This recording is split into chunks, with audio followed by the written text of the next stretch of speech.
Hey Brick Maniacs, it is Lando here, and Dan is joining us today with his all-new M26 Pershing. Right. Yeah, this is a really awesome update. It's been exciting watching this come together. Yeah, it's been cool. I've loved the chance to redo this one. We did put out a Pershing about five years ago now. It's been quite a while. Lots of advances in parts. I admit, the M46 that Cody put out a couple of years ago had a beautiful turret, which is similar tank, and I was like, I'm gonna borrow some of the aspects of that.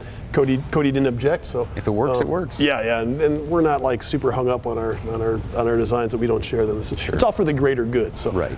We have the M26. Major updates include the new ball gun in here, the new actual gun. Yeah. So that gun is a 90 millimeter gun that we specifically designed for this. It would also be appropriate on a M36 Jackson tank destroyer. So maybe in the future we'll release the M36 again and we can have this gun, or we just maybe release the gun separately. But the Jackson wouldn't have the muzzle brake. So this is a brand new gun, brand new muzzle brake. Let me show something off real quick. So we do have, of course, it's just like the original one, we do have the barrel rest, so when this thing's traveling, it does have the barrel rest. Bouncing around. Yeah. So what happens is if you're in a tank and you're driving, you're moving the tank around, all of your optics have to be sighted to the gun. Yes. And if you bounce around a lot, your gun will come out of sight, your optics will come out of sight. So the easiest way to do that, to keep the gun from banging around when traveling, is to turn it around. And also, the way that the shape of the tank, the turret is so far forward, if you turn the gun around, it takes up a lot less space in transport. Right. So on a train, on a boat, that kind of thing. So they generally wouldn't be driving it around like that, I'm assuming. Sometimes you see them driving it around like that, because another thing is that having that huge gun overhang in the front, if you're taking this tank up and down hills, you might accidentally ground your gun or hit people. Right. Or worse, hit another vehicle. It's a big gun. So and then that would do the same thing. You might knock it out of aim, out of truth. So you want to protect the gun. So yeah, sometimes they did drive them around. You'll see them like returning. And sometimes you'll see them returning from missions, like in pictures in the Korean War, they'll be returning. And a lot of reason they will turn the gun around is to signify that it's a friendly tank, so they don't get shot at by their own guys. That makes sense. That's cool. I didn't know that. Yeah. What other features? Side skirts. It does have side skirts. So this one, the previous one did not have side skirts. So I did put the side skirts on here. You do get instructions and a couple extra parts needed to make it without the side skirts. It does have that semi-working suspension like the previous editions. This is I have the tracks pretty tight on here, so they're not going to be bouncing around a whole lot. So you do have the movable suspension. Side skirts, you can take them off. Of course, if you take them off, you're not going to be able to use all the stickers. This one itself has 2 sets of stickers. Yes. So you did stickers for the U.S. Army, World War II. Basically, it would be the same stickers that would be on it in the Korean War as well. But Lando did some stickers that we found for the Korean War U.S. Marines. Yes. Just a little bit. It's obviously in the yellow paint scheme that you see more commonly on Marine vehicles. Right, and have a different number system, different markings. Typically, we'll say USMC on it. And we did that so you could put it in a Korean War setting just as well. Of course, the Marines did not have these in World War II. They were starting to ship them to Okinawa, but the war ended before the Marines really got their hands on a bunch of them. They did use them in Korea. So on the box cover, you are calling this one a medium tank. There were some questions about that. Right. I think in the original one we did, we called it a heavy tank. In World War II, this was called a heavy tank because it was classified heavy, whereas the Sherman was the standard medium tank. This was designed basically to fight the other heavy tanks at the time, the Panther and the Tiger. And so they have the 90 millimeter gun. It has extra armor. It's much heavier than the Sherman.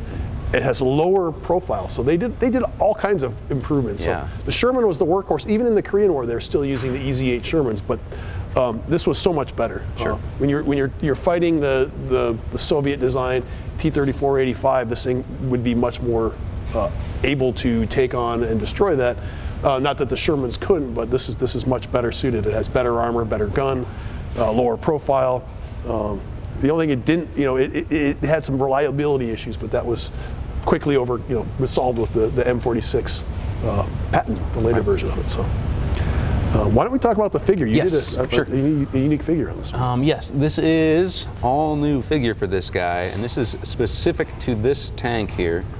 He's really cool. He's got that really awesome late World War II uniform in our color shifted olive drab. So it's one of the most, if not the most accurate olive drab minifigure on the market. And that is a special overprinting technique we're using to get that perfect color. And then there's some unique elements. We have some goggles hanging around his neck, and he's got a pistol holster. So he's specific to this kit. So it's a cool figure. Brought back the cigar head. You wanted to see the cool cigar head again. We haven't done it for quite a while. So yeah. So like every now and then we're gonna put a unique figure in our kits. Someday we'll have something like this available to the public. So I think more and more, Cody and I have been making plans about doing additional kits that would be Korean War appropriate. So we might see some of this uniform at least. So M1944, is that the M43? 43? Don't quote me on that. I'm so bad with numbers. There's so many. So late World War II would be just fine, but definitely the Korean War. Even the Marines would be using the same gear in the Korean War. A lot of times you'll see the Marines actually will still be wearing the leggings that the Army had them in World War II, but they got rid of them after World War II. So yeah, this is a really interesting transitional uniforms even up into the Korean War. Right. I mean, it would be more convenient if they would have waited a little bit longer. We could have all new uniform for all new war, but it didn't happen. So. Shame. Yeah. Well, that was bad planning on the Army's part, wasn't it? Yeah. So, well, this is definitely a generational update to this model.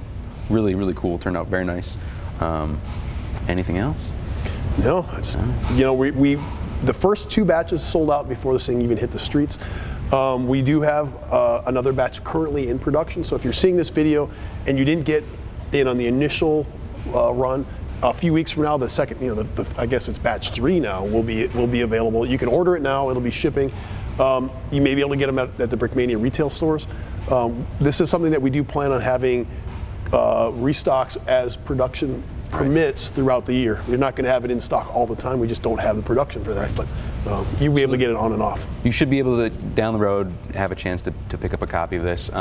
Again, like all Brickmania models, even though we are producing a bigger run of this one, it's still really limited supply in the grand scheme of things. Lego parts dry up.